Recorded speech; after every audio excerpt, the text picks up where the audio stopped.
Bila disebut pasal mati, terus rasa insafi diri. Ingat Allah, ingat Nabi, tapi maksiat tak dihindari. Ingat hidup masih lama, riak sombong buat dosa. Mati bila-bila saja, tak sempat taubat, neraka tempatnya. Ya Allah, ampunkanlah dosa kami dan keluarga, agar dapat kami ke syurga dan jauh dari azab neraka. Bila terjebak di dalam dosa, terus bertaubat pada Yang Esa. Jangan takut buat pahala, itu amalan menuju syurga. Apabila kita takut mati, maknanya takut pada Ilahi.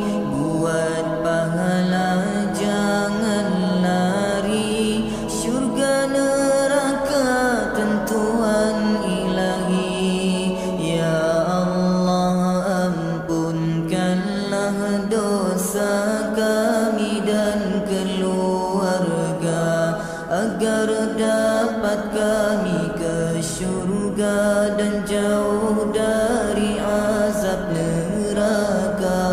Manusia juga insan biasa, tak lepas dari salah dosa.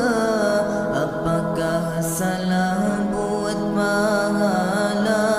Kerana pahala itu percuma. Apabila takut pada Allah, janganlah kita buat maksiat.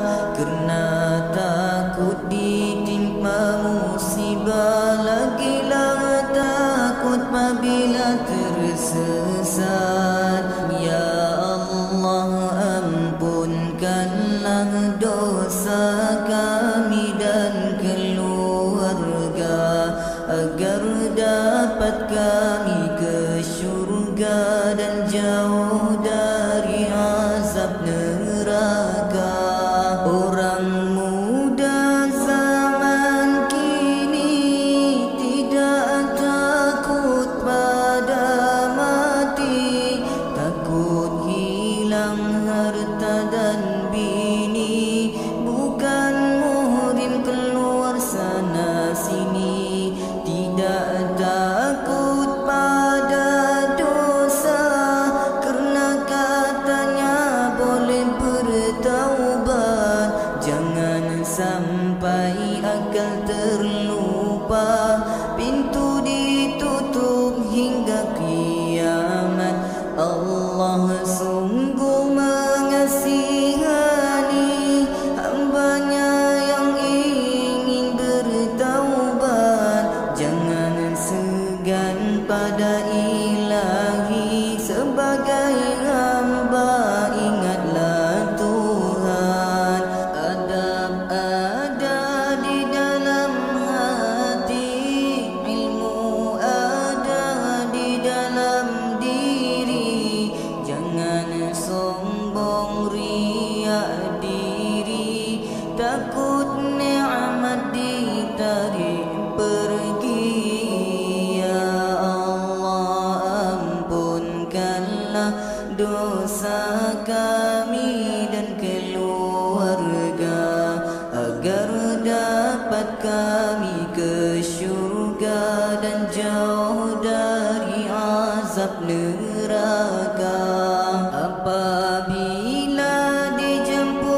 sabda baginda Nabi, dijelaskan bahawa sakitnya mati bila tiba di alam barzah.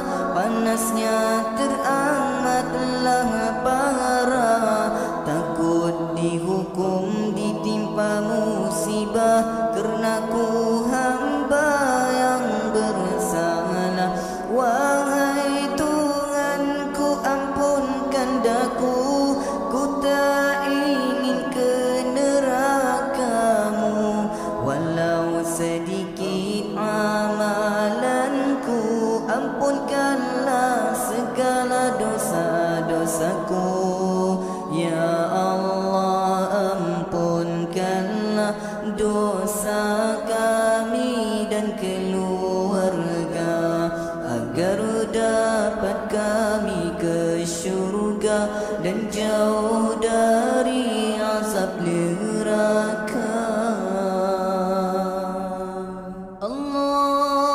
Allahumma inna na'udzubika minal azabi jahannam wa na'udzu bika min azabil qabr. La ilaha illa anta. Allahumma salli wa sallim wa barik alaihi wa ala alihi wa sahbihi sallallahu sallam alaihi.